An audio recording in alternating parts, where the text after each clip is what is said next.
Thank you, Speaker Boehner and Father Conroy. Thank you to all my House colleagues who are with us today, in particular Leader Pelosi, Whip Hoyer, Representative Don Manzullo, as well as the distinguished senators with us, including Leader McConnell, Senator Feinstein, and Senator McCain. Mrs. Bush and Madam Secretary, our thanks and appreciation to both of you for not only taking the time to be here today, but for your many contributions to this effort and your commitment to advancing the cause of freedom and democracy in Burma. I would be remiss if I did not also mention someone who is not with us here today, and that is Congressman Tom Lantos. Tom, his wife Annette, and his staff were mentors to me and all worked so hard on behalf of Burma for so many, many years. I wish he were here today to share this moment in history with us, because I think that he would agree. Today is an amazing day. Today is an incredible day.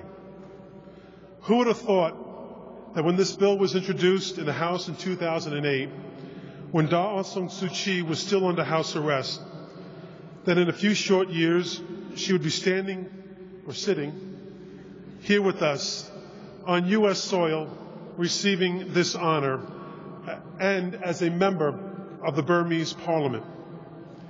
Back then, we thought about granting the medal in absentia, which may have been the first time a person would have received, in the history of the medal, would have received the Congressional Gold Medal while in detention.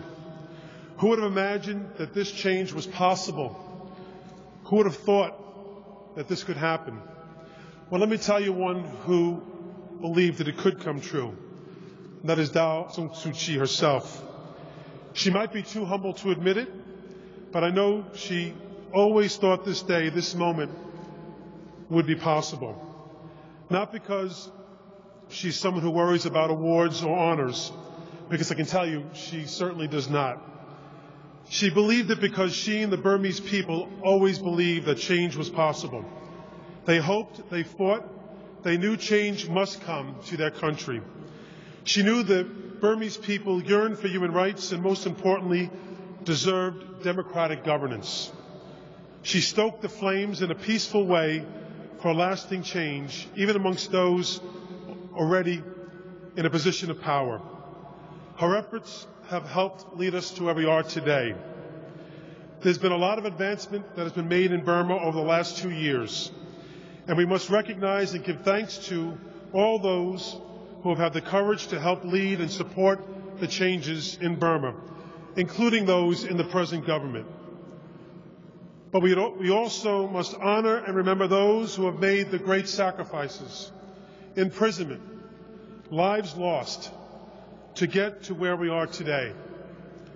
Far too many have paid too high a price in the effort to bring about freedom and democratic governance in Burma.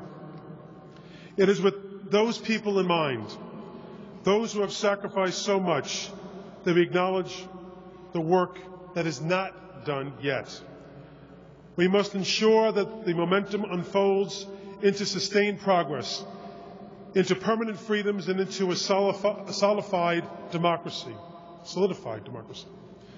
Because as much as I'd like to believe that the change in Burma that has occurred is irreversible, as much as I'd like to revel in blind optimism and believe that the battle for freedom was won, it is not yet.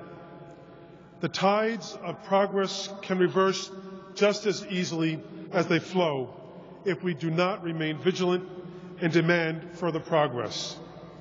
But let there be no doubt, today is a moment of joy, a moment to honor a genuine hero or heroine, someone who has endured solitude, someone who has been forced to watch others struggle and to suffer, someone who has put country before herself, someone who has inspired millions of others to stand up for human rights and for justice, someone who has given voice to a movement, someone who has led with unwavering commitment. That person is Daw Aung Suu Kyi, and we are so very proud to stand here and honor you today.